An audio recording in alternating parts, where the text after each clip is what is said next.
Hello and welcome to FPL Mate, your best mate for fantasy Premier League content for the 2023-24 season. My name is Dan and today we are going to be looking at 8 players I think FPL have made a mistake and made them too cheap, which means we can take advantage of those cheap prices and put them into our fantasy team. So we're going to go through them today. If you do enjoy this one, please do drop a like, and if you're serious about FPL, make sure you are subscribed as well. Let's have a look at these 8 bargain players.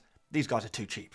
So first of all, Eberechi Eze is a player who did really well last season. 10 goals and 5 assists in 30 starts. That means he's getting a goal contribution every other start, which is actually quite insane. For a player who is playing for kind of a mid-table team, we don't really expect these high returns. And what's great about Eze is that towards the end of the season, he seemed to be getting better and better. So he is a young player on an upward trajectory, getting better and better on set pieces, taking penalties as well at the end of last season. We expect that to continue. So he could be a really good player. And what's great about Eze is that he had 21 bonus points last season. And the reason why he does pick up a lot of bonus points is because he's like his team's best player. He is the talisman. And often Crystal Palace don't score too many goals. And when you do have a star player who is getting the few goal contributions within the entire team, they do often hoover up those bonus points, which is really useful. 6.5 million, I genuinely think he can compete for points with those 8.5 million midfielders who play for those bigger teams.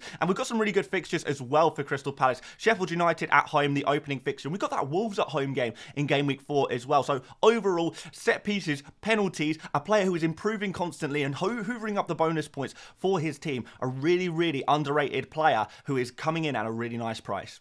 Sven Botman, 4.5 million. How on earth did this guy manage to come in so cheap? We've got Nick Pope, who is 5.5 million. Why go in on the Newcastle defence for 5.5 million when you can spend 4.5, 1 million cheaper on Sven Botman? Now, he didn't get any goals last season, but he did actually get a couple of chances to score. His XG last season was actually over 2, so we were expecting him to score goals. It was like he was getting kind of opportunities from those set pieces to score the odd goal. So unlucky in that respect, and maybe can do the business in this coming season. Now, 4.5 million is an insane price for him, and I feel like we would all probably agree that Sven Botman is the best value 4.5 million defender. Newcastle, a very good defence for the majority of last season. It's very rare that you get to go in on a defence at this cheap price from a top team. It is really a really nice opportunity there. So yeah, do not underestimate this guy. I know he didn't get a huge amount of points last season, but we are expecting a decent amount this coming season. And after these difficult fixtures have gone away, maybe you could have Botman on your bench, for example, for these first games. And then after that, he is going to be a really nice pick at 4.5. I can't believe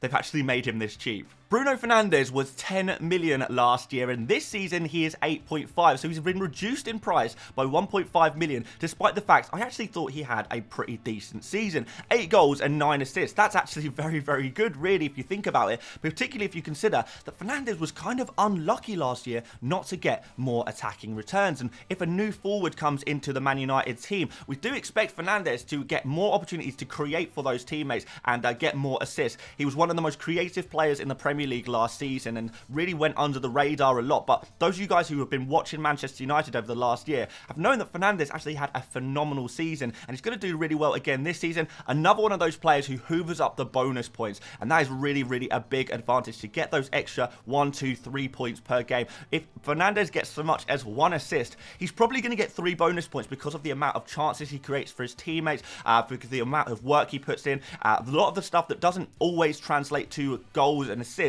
he is doing that stuff which does translate into bonus points. So that's really nice. He's going to be on penalties again. He's going to be on set pieces again. Lots of things to love about Fernandes, and I can't believe they've reduced his price by this much. I probably would be happy to spend 9.5 on Fernandes. So the fact we can get him for 8.5 is just crazy. This is a bargain. Okay, I think most people have probably worked this one out already, but Kaoru Mitoma is definitely a bargain at 6.5. He could have easily been priced at 7 or 7.5 million, and people would have still gone for him. The fact we can get for him for this cheap price is just insane, particularly when you consider these upcoming fixtures. Luton Town at home, first game of the season. He is going to be a big pick for this game, and I know he didn't get an insane amount of points last season, but you have to remember, the first half of the season, Mitoma was not really in the team. He wasn't really a a starting player. When then De Zerbi came in, kind of identified him as the best left winger at the club, saw how good this player was, how much this guy is improving constantly, looking like an insane player, a joy to watch, and getting those goal contributions as well. 7 goals, 9 assists, despite the fact he only really played half a season for Brighton. It's actually really, really nice. Didn't get too many bonus points last season, but I think he can step that up in the new season. He is probably the star player for Brighton going into the new season, and Brighton, if we're expecting them to start the season well, you know Calvin Mitoma is going to be involved in those goals. So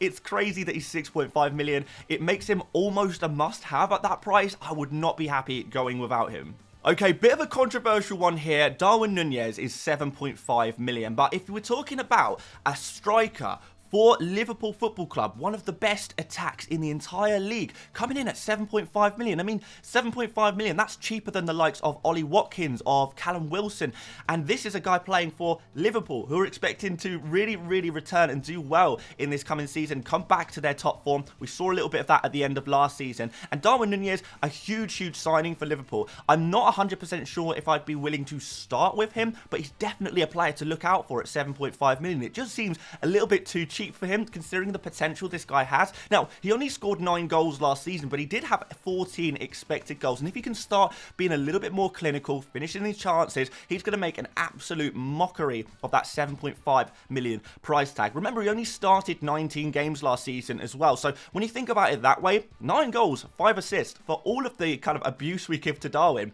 it's actually not too bad, really, is it? So a 7.5 million forward, if he can get himself nailed on into the starting 11 for Liverpool, and I know he definitely has the potential to do that, 7.5 million is just going to be an absolute joke of a price for him. It's a wait and see a little bit. It's a little bit controversial, but I do think this price is going to look a little bit silly in a few months' time. Now, who expected Nkunku to come in at 7.5 million? Not me. I thought he would be 8.5, 9 million, and I know a lot of people would have gone for him at that price, but 7.5 million, that is an insanely cheap price. And I think what's interesting is there's not that many nice options in the forward position, and the fact that you can get Nkunku for 7.5 million is pretty nice, actually, the fact that you can get him for so cheap. Now, I know not a lot of people have faith in Chelsea, but maybe we can have a little bit of faith in Nkunku. He is a player who was the top scorer in the Bundesliga last season. 16 goals is pretty nice, really, considering he only started 20 games due to a couple of injury problems here and there. 6 assists as well, so he can be creative as well. He was the Bundesliga player of the season before last, which is a thing that not a lot of people talk about. So this guy is the real deal. He genuinely is, and I know Chelsea have had a few kind of disappointing transfers recently, but like I say, this guy is next level. We've got some really nice fixtures coming up as well. Luton at home, Nottingham Forest at home in Game Week 3 and 4. Maybe you can afford to wait until Game Week 3 to go for him, but at 7.5 million, I would be happy to take a punt on him in Game Week 1. See what he can do. There's not too many other forward options anyway, like I say. He has a proven track record. Can he be the guy to elevate Chelsea back to the level they should be? Well, at this price, why not take that risk? Phil Foden at 7.5 million is going to be another controversial one, because I know not a lot of people will be willing to take a risk on this guy, but with Ilkay Gundogan leaving Man City, it does open up an additional space for Foden to find himself in the starting 11 for Man City, and we know he's good enough to start every game for Man City, and certainly before the Champions League starts, we are going to have a lot of opportunity for no rotation, I guess, and Foden typically does very well at the start of the season when Man City are playing slightly more attacking football, going out there, scoring goals. Foden always seems to be involved in that. He can play on the left wing, he can play on the right wing, he can play in kind of attacking mid positions as well. So there's lots of opportunities to come into the starting 11. So I feel like this could be a high risk, high reward player, because we know every time Foden gets a run of games where he is starting, he always performs so well. He's always like probably the best scoring player in FPL during those periods. So Foden, he's not a player we're going to want to own all season. Don't get me wrong. But if you get him at the right time for 7.5 million, that's going to be insane. When Foden is at his best, when he's starting games, he's an 8.5, 9 million player easily, and he'll compete with the likes of Mo Salah. He won't compete with Erling Haaland, but, you know, he'll score the same amount of points as Salah. He'll beat players like Saka or Martinelli or Ødegaard and Rashford when he is starting. So at 7.5 million, you've got a really, really nice, cheap option here that you can go for. Slightly cheaper than some of those other guys. If you get him at the right time, it's going to be good. But, I mean, even if you don't, look at this, man. 11 goals, 7 assists for a player who doesn't really start many games. it is good. It is really, really good, man.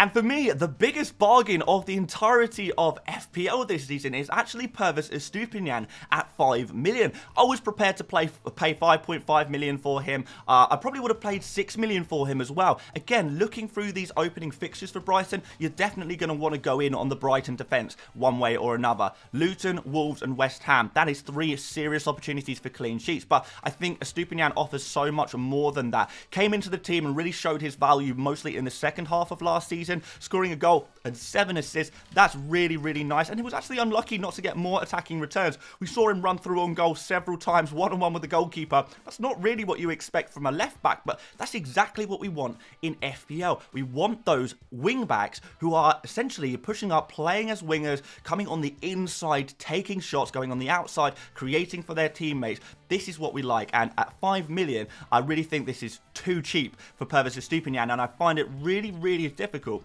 to make an FPL draft right now that doesn't include him. I feel like he is probably, in my opinion, one of the most essential players in the game because of that cheap 5 million price. There is no one you're going to get for 5 million or less that's going to offer better value for money than Pervis Estupiñán in your Game Week 1 team. He is too cheap, much like all of the other players in this video.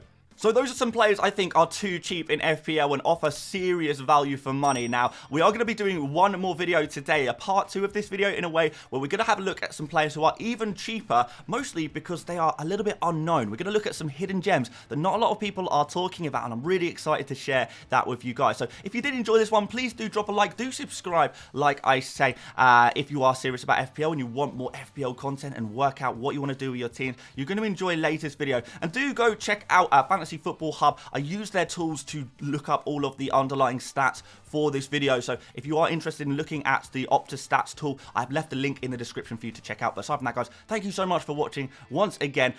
Watch my team selection video I uploaded yesterday as well, and I will see you later, mates. Bye bye.